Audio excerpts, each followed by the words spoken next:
கர்த்தாவே, இந்த காலை வேளையில இந்த வசனங்களை நாங்கள் தியானிக்கும் போது ஆவியானவர் தாமே நீர் எங்களோடு கூட இருந்து எங்களை பலப்படுத்தும்படியா ஜெபிக்கிறோம் அப்பா. உம்மை துதிக்கிறோம், உம்மை ஸ்தோத்திரிக்கிறோம். இந்த நேரம் எங்களுக்கு ஆசீர்வாதமா இருக்க உதவி செய்யும். இயேசுவின் நாமத்தில் பிதாவே, ஆமென். இன்றைக்கு கூட நம்ம மத்தேயு என்ற ஒரு தேவனுடைய அதாவது மத்தேயு எழுதின சுவிசேஷத்தினுடைய ಆಸರಿಯರ ಕುರಿತು ನಮ್ಮ ಪಡಿಕೆ போறோம். ಯೇಸು ಕ್ರಿಸ್ತனுடைய ಶೀಷರ್ ಅವರು. ಇವತ್ತು ಕೂಡ ನಾವು ಮತ್ತೆಯ ಬಗ್ಗೆ ನೋಡ್ಲಿಕ್ಕಿದ್ದೇವೆ. ಅವರು ಬಂದು ಯೇಸು ಕ್ರಿಸ್ತನ ಶಿಷ್ಯನು, ಮತ್ತೆಯ ಬರೆದ ಸುವಾರ್ತೆ ಬರೆದಗಾರರಾಗಿದ್ದಾರೆ. இந்த ಶೀಷரா மாறின இந்த வரி வசூலிப்பவர் ಇವರು ಶಿಷ್ಯನಾಗಿ ಮಾರೋಕ್ ಮುಂಚೆ ಇವರು ಸುಂಕ ವಸೂಲಿ ಮಾಡುವರಾಗಿದ್ದರು. மத்தேயுவின் பழைய பெயர் லேவி அப்படின்னு சொல்லி மார்க் 2ஆம் அதிகாரம் 14ஆம் வசனத்துல நம்ம வாசிக்கிறோம். ಇವರು ಬಂದು ಫಸ್ಟ್ ಇವರ ಹೆಸರು ಬಂದು ಮತ್ತೆಯಕ್ಕಿಂತ ಮುಂಚೆ ಲೇವಿ ಎಂಬುದಾಗಿ ಮಾರ್ಕ್ ಬರೆದ ಸುವಾರ್ತೆ 2:10 ಇದೆ. அவருடைய சொந்த ஊர் கப்பர்நகும். ಅವರ சொந்த ஊர் ಬಂದು கப்பர்நகும். ரோம ராஜ்யத்துக்காக அவர் வேலை செய்தார். ರೋಮ ರಾಜ್ಯಕ್ಕಾಗಿ ಅವರು ಸೇವೆಯನ್ನು ಸಲ್ಲಿಸಿದರು. அவர் ஒரு கவர்மெண்ட் வேலை செஞ்சுட்டு இருந்தாரு. ಅವರು ಬಂದು ಒಂದು ಗವರ್ಮೆಂಟ್ ಒಂದು ಕೆಲಸವನ್ನು ಮಾಡ್ತಾ ಇದ್ದರು. அவருடைய வேலை வரி வசூலிக்கிறது. யூதர்கள்கிட்ட வரி வசூலித்து ரோம பேரரசுக்கு கொடுக்கிறது தான் அவருடைய வேலை. ಇವರು ಒಂದು ಕೆಲಸ ಏನಂದರೆ ರೋಮ ರಾಜ್ಯಕ್ಕೆ ಇವರು ಸುಂಕ ವಸೂಲು ಮಾಡಿ ಅವರು ಕೊಡೋದು ಇವರ ಒಂದು ಕೆಲಸವಾಗಿತ್ತು. கலிலேயா கடற்கரைக்கு அருகில அவருடைய ஆபீஸ் இருந்துச்சு. ಗಲೀಲಿಯ ಸಮುದ್ರ ದಡದಲ್ಲಿ ಅವರ ಒಂದು ಕಚೇರಿ ಇತ್ತು. ரோமருக்கு இவர் வேலை செஞ்சதுனால யூதர்கள்லாம் அவரை ரொம்ப வெறுத்து பாவிகளுடைய பட்டியல்ல அவரை சேர்த்துட்டாங்க. ಇವರು ಬಂದು ರೋಮ ಅವರಿಗೆ ವರಿ ಸುಂಕ ವಸೂಲು ಮಾಡಿ ಕೊಡೋದ್ರಿಂದ ಯಹೂದ್ಯರು ಇವರು ಬಂದು ಪಾಪಿಯ ಒಂದು ಲಿಸ್ಟ್ ಅಲ್ಲಿ ಸೇರ್ಪಡಿಸಿದರು. ஆனாலும் இவருக்கு ரொம்ப திறமை இருந்தது. மக்களிடம் நல்லா பழகக்கூடிய ஒரு மனிதராகவும் இவர் காணப்பட்டார். ಇವ್ರಿಗೆ ಒಳ್ಳೆ ಒಂದು ಟ್ಯಾಲೆಂಟ್ ಇತ್ತು. ಅನೇಕ ಜನರ ಒಟ್ಟಿಗೆ ಒಳ್ಳೆ ಸಂಪರ್ಕ ಇತ್ತು. ಎಲ್ಲರೊಟ್ಟಿಗೆ ಐಕ್ಯತೆಯಾಗಿ ನಡ್ಕೊಂಡ್ರು. ஒரு நாள் இயேசு கிறிஸ்து இவர் வேலை செஞ்ச இடத்தை விட்டு கடந்து செல்லும் போது மத்தேயுவை பார்த்து என்னை பின்பற்றி வா அப்படின்னு சொல்லி கூப்பிடுறாரு. ಒಂದು ದಿನ ಯೇಸು ಕ್ರಿಸ್ತನು ಆ ದಾರಿಯಲ್ಲಿ ಹೋಗ್ತಿರುವಾಗ ಮತ್ತೆ ನೋಡಿ ನನ್ನ ಹಿಂದೆ ಹಿಂಬಾಲಿಸಿ ಎಂಬುದಾಗಿ ಕರೆದರು. உடனே என்ன பண்ணாரு, அவர் தன்னுடைய வேலையை விட்டு இயேசுவுக்கு பின் சென்றார் அப்படின்னு சொல்லி பாக்குறோம். ತಕ್ಷಣ ಅವರು ಏನು ಮಾಡಿದ್ರಂದ್ರೆ ಆ ಕೆಲಸವನ್ನು ಬಿಟ್ಟು ಯೇಸುವಿನ ಹಿಂದೆ ಹಿಂಬಾಲಿಸಿದ್ರು ಎಂಬುದಾಗಿ ನಾವು ನೋಡುತ್ತೇವೆ. மத்தேயு யூத கிறிஸ்தவர்களுக்காக இயேசு கிறிஸ்துனுடைய போதனைகளை அராமிக் மொழியில அவர் எழுதுறார். ಇವರು ಬಂದು ಯೇಸು ಕ್ರಿಸ್ತನ ಸೇವೆಯಲ್ಲಿ ಅರೇಬಿಕ್ ಭಾಷೆಯಲ್ಲಿ ಯಹೂದ್ಯರಿಗಾಗಿ ಒಂದು ಭಾಷೆಯನ್ನು ಭಾಷಾಂತರ ಮಾಡ್ತಾ ಇದ್ದಾರೆ. அப்புறம் அது கிரேக்க மொழியில எழுதப்பட்டது. ಅದು ಬಂದು ಗ್ರೇಕ ಭಾಷೆಯಲ್ಲಿ ಬರೆಯಲ್ಪಟ್ಟಿದೆ. மத்தேயு ஆண்டவருடைய போதனைகளை, இயேசுவினுடைய போதனைகளை வேதாகமத்துல நம்ம பாக்குறோம். மத்தேயு சுவிசேஷத்துல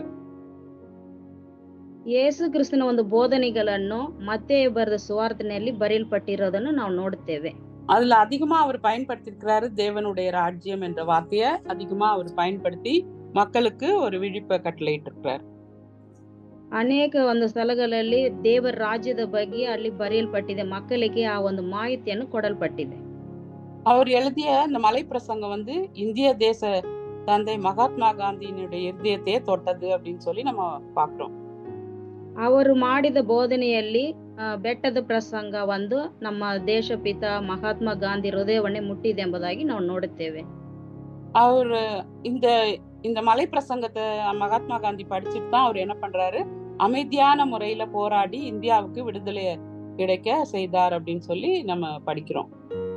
ಆ ಒಂದು ಬೆಟ್ಟದ ಪ್ರಸಂಗವನ್ನು ಅವರು ಓದಿಯೇ ಮಹಾತ್ಮ ಗಾಂಧಿ ಅವರು ಒಂದು ಸ್ವತಂತ್ರದ ಹೋರಾಟ ಸಮಯದಲ್ಲಿ ಸಮಾಧಾನವನ್ನು ಹಿಂಬಾಲಿಸಿದರು ಎಂಬುದಾಗಿ ನಾವು ನೋಡುತ್ತೇವೆ.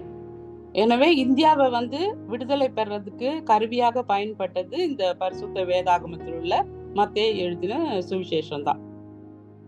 ಈ ಒಂದು ಸುತಂತ್ರ ಹೋರಾಟಕ್ಕಾಗಿ ಆ ಸಂದರ್ಭದಲ್ಲಿ ಒಂದು ಆಯುಧವಾಗ ತೆಗೆದುಕೊಂಡ ವಾಕ್ಯನೇ ಈ ಮತ್ತೆ ಬರೆದ ಈ ಬೆಟ್ಟದ ಪ್ರಸಂಗ. கிபி 90ஆம் ஆண்டு மத்தேயு தனது விசுவாசிகளுடன் பெர்ஷியா நாட்டுல ஒரு ஆராதனை நடத்திட்டு இருக்கிறாரு. ಕ್ರಿಸ್ತ ಶಕ 90ರಲ್ಲಿ ಆ ಒಂದು ಪೆರ್ಷಿಯಾ ದೇಶದಲ್ಲಿ ಅವರು ಆರಾಧನೆ ಮಾಡುತ್ತಿರುವಾಗ அப்போ அவருக்கு பிடிக்காத எதிரிகள் அவரை வெளியே இழுத்து கற்களால எரிந்து கொல்லப்பட்டார் அப்படின்னு சொல்லி அவருடைய முடிவை குறித்து சொல்லப்பட்டிருக்குது. ಅವರನ್ನು ಹಿಡಿಲಾರದ ಒಂದು ಜನಾಂಗ ಅವರನ್ನು ಹೊರಗೆ ಎಳ್ಕೊಂಡ್ಬಂದು ಕಲ್ಲಿಂದ ಎಸೆದು ಕೊಲ್ಲಲ್ಪಟ್ಟರು ಎಂಬುದಾಗಿ ಬರೆಯಲ್ಪಟ್ಟಿದೆ.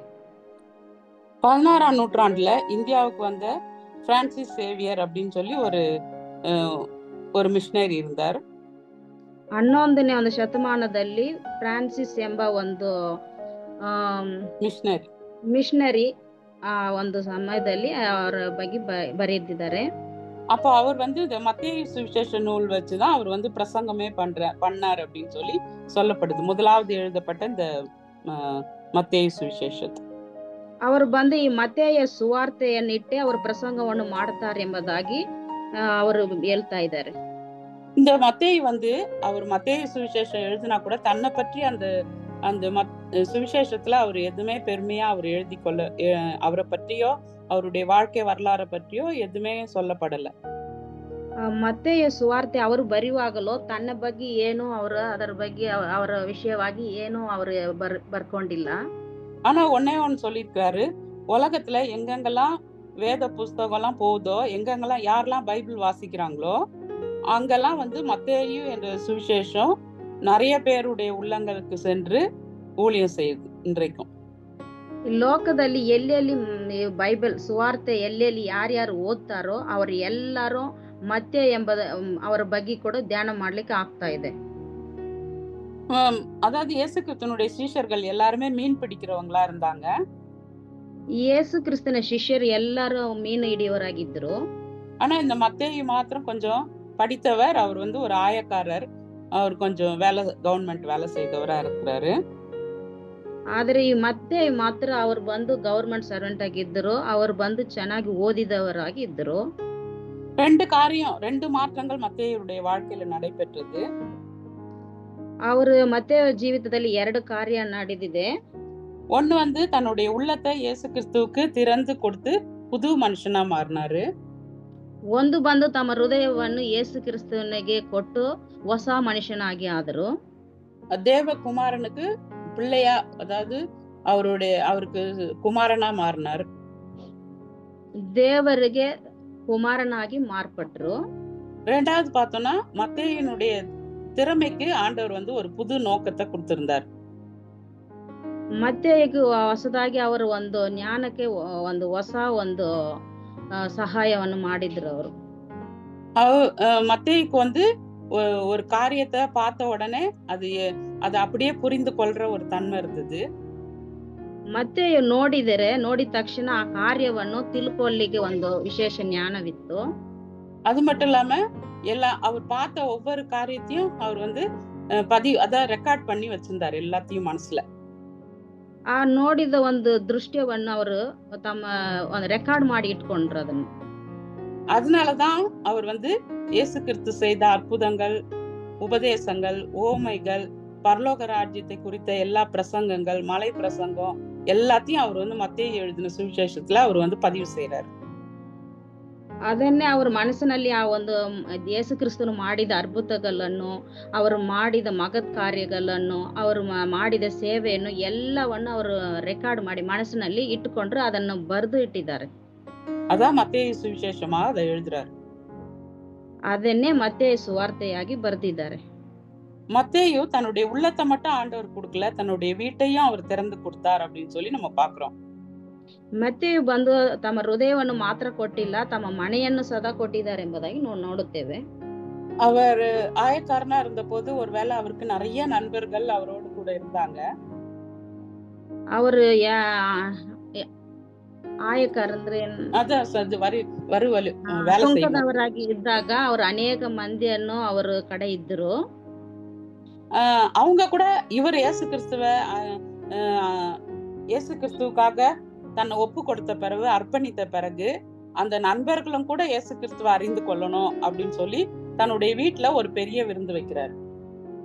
ಅವರು ಸದಾ ನಾನು ಯಾವ ರೀತಿ ಯೇಸು ಕ್ರಿಸ್ತನ ಅಂಗೀಕಾರ ಮಾಡಿಕೊಂಡು ನನ್ನ ಸ್ನೇಹಿತರು ಸದಾ ನನ್ನ ಜೊತೆಗೆ ಬರಬೇಕು, ದೇವರನ್ನ ತಿಳ್ಕೋಬೇಕು ಎಂಬುದಾಗಿ ಅವರ ಮನೆಯಲ್ಲಿ ಒಂದು ಔತಣ ಕೂಟವನ್ನು ಕೂಡ ಏರ್ಪಡಿಸಿದರು. அததான் நம்ம எதுல படிக்கிறோம் அப்படின்னா, மத்தேயு 9ஆம் அதிகாரம் 9ல இருந்து 13 வசனத்துல நம்ம அதை வாசிக்க முடியும். ಇದನ್ನ ನಾವು ಮತ್ತೇಯು ಬರೆದ ಸುವಾರ್ತೆ 9ನೇ ಅಧ್ಯಾಯ 13 ತನಕ ನಾವು ಇದನ್ನ ಓದಬಹುದು. அதுல பார்த்தோம்னா அவர் என்ன பண்றாரு, அவர் வீட்டுல ஒரு போஜன பந்தி வைக்கிறாரு. அதுல அநேக ஆயக்காரரும் பாவிகளும் இயேசுவோடும் அவருடைய சீஷரோடும் கூட பந்தி இருந்தார்கள் அப்படின்னு சொல்லி நம்ம பாக்குறோம். ಈ ಒಂದು ಔತಣ ಕೂಟ ಅವರ ಮನೆಯಲ್ಲಿ ಏರ್ಪಡಿಸುವಾಗ ಅನೇಕ ಮಂದಿ ಒಂದು ಸುಂಕ ವಸೂಲಿ ಮಾಡುವವರು ಮತ್ತು ಪಾಪಿಗಳು ಅದರಲ್ಲಿ ಭಾಗವಹಿಸ್ತಾ ಇದ್ದಾರೆ. அவர் வீட்டுல ஒரு பெரிய ஜெப கூட்டம் நடக்குது. ಅವ್ರ ಮನೆಯಲ್ಲಿ ಒಂದು ದೊಡ್ಡ ಪ್ರಾರ್ಥನೆ ಕೂಟ ನಡೀತಾ ಇದೆ. அது மூலமா அவர் இயேசு கிறிஸ்து யாரு அப்படின்னு சொல்லி அந்த நண்பர்களுக்கெல்லாம் அவர் சொல்றாரு. ಯೇಸು ಕ್ರಿಸ್ತನು ಯಾರು ಎಂಬುದಾಗಿ ಅಲ್ಲಿ ಬಂದಿರುವ ಅವರು ಒಂದು ಫ್ರೆಂಡ್ಸ್ಗೆಲ್ಲ ಅವರು ಅದನ್ನ ತಿಳಿಪಡಿಸ್ತಾ ಇದ್ದಾರೆ. அது அந்த வசனத்துல என்ன பரிசேயர்லாம் அவரை பார்த்துட்டு சொல்றாங்க, உங்களுடைய போதகர் ஆயக்காரரோடும் பாவிகளோடும் ஏன் போஜனம் பண்றாரு அப்படின்னு சொல்லி கேக்குறாங்க. ಅಲ್ಲಿ ಬಂದಿರುವ ಎಲ್ಲ ಅವರ ಸ್ನೇಹಿತರು ಏನ್ ಮಾಡ್ತಾರೆ, ನಿಮ್ಮ ಬೋಧಕನು ಯಾಕೆ ಪಾಪಿಗಳೊಂದಿಗೆ ಸುಂಕ ವಸೂಲಿ ಮಾಡುವವರೊಂದಿಗೆ ಊಟ ಮಾಡ್ತಾರೆ ಎಂಬುದಾಗಿ ಕೇಳ್ತಾ ಇದ್ದಾರೆ. அப்ப கேட்கும் போது அவர் சொல்றாரு, என்ன சொல்றாரு அப்படின்னா, பிணியாளிகளுக்கு வைத்தியம் வேண்டியதே அல்லாமல் சுகமா இருக்கிறவங்களுக்கு வேண்டியது இல்ல. அதாவது வியாதிப்பட்டவங்களுக்கு தான் டாக்டர் தேவையே தவிர நல்லா இருக்கிறவங்களுக்கு டாக்டர் வேண்டாம் அப்படின்னு சொல்லி சொல்றாரு. ಅಲ್ಲಿ ಬಂದು ಯೇಸು ಕ್ರಿಸ್ತನ ಅವ್ರಿಗೆ ಏನು ಉತ್ತರ ಕೊಡ್ತಾರೆ ಎಂಬುದಾಗಿ ಹೇಳುವುದಾದ್ರೆ, ಅನಾರೋಗ್ಯ ವ್ಯಾಧಿಯಲ್ಲಿರುವವರಿಗೆ ವೈದ್ಯನು ಬೇಕು, ಆರೋಗ್ಯ ಇರುವವರಿಗೆ ವೈದ್ಯರು ಬೇಕಾಗಿಲ್ಲ ಎಂಬುದಾಗಿ ಅಲ್ಲಿ ಅವ್ರಿಗೆ ತಿಳಿಸ್ತಾ ಇದ್ದಾರೆ. அவர் வைத்தியனாக பாவ நோயால வாடுகிறவங்களுக்கு ஆவிக்குரிய சுகம் அளிக்கதான் நான் வந்தேன் அப்படின்னு சொல்ற அந்த அர்த்தத்துல அவர் சொல்றார். ಅವರು ಬಂದು ಅವ್ರಿಗೆ ಪಾಪದಲ್ಲಿರೋವರೆಗೂ ವ್ಯಾಧಿಯಸ್ಥರಿಗೆ ಸುಖವನ್ನು ಕೊಡ್ಲಿಕ್ಕೆ ನಾನು ಬಂದೇನೆ ಎಂಬುದಾಗಿ ಯೇಸು ಕ್ರಿಸ್ತು ಅಲ್ಲಿ ಅವ್ರಿಗೆ ತಿಳಿಸ್ತಾ ಇದ್ದಾರೆ. எல்லாம் எழுதிட்டு மத்தேயு தன்னுடைய சுவிசேஷத்துல இயேசு கிறிஸ்து சொன்ன ஒரு பிரதான கட்டளையை அவர் சொல்றார். ಎಲ್ಲ ಹೇಳಿದ ಮೇಲೆ ಅವರು ಬಂದು ಯೇಸು ಕ್ರಿಸ್ತನು ಹೇಳಿದ ಪ್ರಧಾನ ಒಂದು ವಾಕ್ಯವನ್ನು ಅಲ್ಲಿ ಬರೆಯಲ್ಪಡ್ತಾ ಇದೆ. ಅದು ಮತ್ತೇಯು 28:19-20 ವಚನ. ಇದು ಬಂದು ಮತ್ತೇಯು 28ನೇ ಅಧ್ಯಾಯ 19ರಿಂದ 20 ವರೆಗಿರುವ ವಚನಗಳು. நீங்கள் புறப்பட்டு போய் சகல ஜாதிகளையும் சீஷராக்குங்க அப்படின்னு ನೀವು சொல்லி ಹೊರಟು ಹೋಗಿ ಎಲ್ಲಾ ಜಾತಿ ಜನರನ್ನು ಶಿಷ್ಯರಾಗಿ ಮಾಡಿರಿ ಎಂಬುದಾಗಿ, பிதா குமாரன் பரிசுத்த ஆவியின் நாமத்துல அவங்களுக்கு ஞானஸ்நானம் கொடுங்க. ತಂದೆ ಕುಮಾರ ಪರಿಶುದ್ಧ ಆತ್ಮದಲ್ಲಿ ಅವರಿಗೆ ದೀಕ್ಷಾಸ್ನಾನವನ್ನು ಕೊಡಿರಿ ಎಂಬುದಾಗಿ, நான் உங்களுக்கு கட்டளையிட்ட யாவையும் அவர்கள் கை கொள்ளும்படி உபதேசம் பண்ணுங்கள் அப்படின்னு சொல்லி சொல்றாரு. ನಾನು ಆಜ್ಞಾಪಿಸಿದ ಎಲ್ಲವನ್ನು ಅವರು ಕೈಕೊಂಡು ನಡೀಲಿಕ್ಕೆ ಅವರಿಗೆ ಉಪದೇಶವನ್ನು ಮಾಡಿರಿ ಎಂಬುದಾಗಿ ಹೇಳ್ತಾ ಇದ್ದಾರೆ. உலகத்தின் முடிவு பரியந்தம் நான் உங்க கூட இருக்கிறேன் அப்படின்னு சொல்லி சொல்றாரு. ಲೋಕದ ಅಂತ್ಯದವರೆಗೆ நான் ನಿಮ್ಮ ಸಂಗಡ ಇರುತ್ತೇನೆ ಎಂಬುದಾಗಿ ಹೇಳ್ತಾ ಇದ್ದಾರೆ. இதுல இருந்து நம்ம என்ன கற்றுக்கொள்றோம் அப்படின்னா, ஒவ்வொரு விசுவாசியும் நம்ம எங்க இருந்தாலும் சரி ஒரு மிஷனரியாக நம்ம அழைக்கப்படுறோம். ಇದರಿಂದ ನಾವೇನ್ ತಿಳ್ಕೊಂತೀವಿ ಅಂದ್ರೆ, ಒಬ್ಬೊಬ್ಬ ವಿಶ್ವಾಸಿಯು ನಾವು ಒಂದು ಮಿಷನರಿಯಾಗಿ ಇರಬೇಕು, ಎಲ್ಲಿ ಇದ್ದರೂ ನಾವು ದೇವರ ಸೇವಕರಾಗಿರ್ಬೇಕು ಎಂಬುದಾಗಿ ತಿಳ್ಕೊಳ್ತಾ ಇದ್ದೇವೆ. இது ஒரு கட்டளையா ஆண்டவர் நம்ம ஒவ்வொருவருக்கும் கொடுத்திருக்கிறாரு. ಇದು ಬಂದು ದೇವರು ನಮಗೂ ಒಂದು ಆಜ್ಞೆಯಾಗಿ ಕೊಟ್ಟಿದ್ದಾರೆ. நம்ம வீட்டுல இருந்தாலும் சரி, நம்ம வேலை செய்யற இடத்துலயும் சரி, நம்ம வெளியே யாரெல்லாம் பாக்குறோமோ எல்லா இடத்துலயும் நம்ம இயேசு கிறிஸ்துவ பத்தி நம்ம மற்றவங்களுக்கு சொல்லணும், அவங்கள சீஷராக மாத்தணும்னு ஆண்டவர் நம்ம கிட்ட எதிர்பார்க்கிறார். ನಾವು ಮನೆಯಲ್ಲಿದ್ರು ಸದಾ, ನಾವು ಹೊರಗಡೆ ಹೋಗುವಾಗಲೂ ಮತ್ತು ಅಲ್ಲಿ ಕೆಲಸ ಮಾಡುತ್ತಿರುವ ಸ್ಥಳದಲ್ಲಿ ಆಗಲಿ ಎಲ್ಲಿ ಹೋದ್ರು ನಾವು ಯೇಸು ಕ್ರಿಸ್ತನ ಬಗ್ಗೆ ಅವ್ರಿಗೆ ಹೇಳಿ ಅವರನ್ನು ಯೇಸು ಕ್ರಿಸ್ತರಿಗೆ ನಾವು ಶಿಷ್ಯರಾಗಿ மார்படிசಬೇಕೆಂಬುದಾಗಿ மதம் மாற்ற வேண்டாம், ஆனா மனம் திரும்புறதுக்கு நம்ம அவங்களுக்கு இயேசு கிறிஸ்துவ பற்றி நம்ம அறிவிக்கணும் அப்படின்னு சொல்லி சொல்லப்படுது. ಅವರು ಬಂದು ಮತ ಚೇಂಜ್ ಮಾಡೋದು ಬೇಕಾಗಿಲ್ಲ, ಅವರ ಮನಸ್ಸು ಬದಲಾವಣೆ ಪಡಿಸಬೇಕು, ಅದಕ್ಕೆ ನಾವು ಪ್ರಯತ್ನ ಪಡಬೇಕು ಎಂಬುದಾಗಿ ಹೇಳ್ತಾ ಇದ್ದಾರೆ. மனம் திரும்பி அவர்களுடைய வாழ்க்கைய தேவனுடைய வசனத்தின்படி நம்ம கட்டி எழுப்பணும். அதுதான் ಆಂಡವರುடைய ஒரு விருப்பம். ಅವರು ಬಂದು ಮನ ತಿರುಗಿ ದೇವರ ರಾಜ್ಯವನ್ನು ಕಟ್ಟಬೇಕು, ಅವರ ದೇವರ ಒಂದು ವಾಕ್ಯದ ಪ್ರಕಾರ ನಡಿಬೇಕು ಎಂಬುದೇ ದೇವರು ಇಷ್ಟಪಡ್ತಾ ಇದ್ದಾರೆ. அப்புறம் 2வது நம்ம பார்த்தோம்னா, அவருடைய வார்த்தைகளுக்கு நம்ம கீழ்ப்படிந்து, இயேசு கிறிஸ்து எப்படி இந்த உலகத்துல அன்பு, மன்னிப்பு, தாழ்மை உள்ளவரா, உண்மை உள்ளவரா வாழ்ந்தாரோ, அதே போல நம்முடைய வாழ்க்கையிலும் நம்ம சாட்சி உள்ளவர்களாக ஆண்டவருடைய கட்டளைக்கு நம்ம கீழ்ப்படிந்து நடக்கணும்னு ஆண்டவரே எதிர்பார்க்கிறார். ಯೇಸು ಕ್ರಿಸ್ತನು ಈ ಲೋಕದಲ್ಲಿ ಇರುವಾಗ ಯಾವ ರೀತಿ ಪ್ರೀತಿ, ತಾಳ್ಮೆ, ಸಮಾಧಾನವಾಗಿ ಇದ್ದರೋ ಅದೇ ರೀತಿ ನಾವು ಕೂಡ ಈ ಲೋಕದಲ್ಲಿ ಜೀವಿಸುವಾಗ ಅದೇ ರೀತಿ ನಡಿಬೇಕೆಂಬುದಾಗಿ ಅವರು ಇಷ್ಟಪಡ್ತಾ ಇದ್ದಾರೆ. நம்ம உண்மையாவே ஆண்டவருடைய பிள்ளைங்களா இருந்தோம்னா, நம்ம வேதத்தை படிக்கிறது மட்டும் இல்ல, கற்றுக்கொள்றது மட்டும் இல்ல, இயேசு கிறிஸ்து சொன்ன ஒவ்வொரு வார்த்தையின்படியும் நம்ம வாழ்க்கையை நம்ம கடைபிடிக்கணும், சாட்சியா வாழணும் அப்படின்னு நம்முடைய வாழ்க்கையில ஆண்டவர் எதிர்பார்க்கிறார். ನಾವು ಬಂದು ನಮ್ಮ ಜೀವಿತದಲ್ಲಿ ಈ ಸತ್ಯವೇದವನ್ನು ಓದೋದು ಮಾತ್ರ ಅಲ್ಲ, ಅದರಂತೆ ನಡಿಬೇಕು. ನಾವು ಅದನ್ನ ನಮ್ಮ ಅಳವಡಿಸಿಕೊಂಡು ಅದರಂತೆ ನಡಿಬೇಕು ಎಂಬುದಾಗಿ ದೇವರು ನಮ್ಮ ಹತ್ರ ಬಯಸ್ತಾ ಇದ್ದಾರೆ. சரி, இதெல்லாம் பார்க்கும்போது நமக்கு இந்த நாட்கள்ல சுவிசேஷம் சொல்றது கூட நம்ம வெளியில சொல்ல பயமா இருக்கு. ஏன்னா அந்த அளவுக்கு ஒரு எதிர்ப்பு இந்த நாட்கள்ல நடந்துட்டு இருக்குது.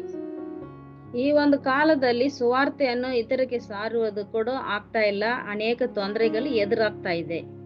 ஆனா அதுக்கு கூட ஆண்டவர் சொல்றாரு, ஒரு தைரியத்தை கொடுக்கிறாரு நமக்கு. ಅದು ಕೂಡ ದೇವರು ನಮಗೆ ಧೈರ್ಯವನ್ನು ಪಡಿಸ್ತಾ ಇದ್ದಾರೆ.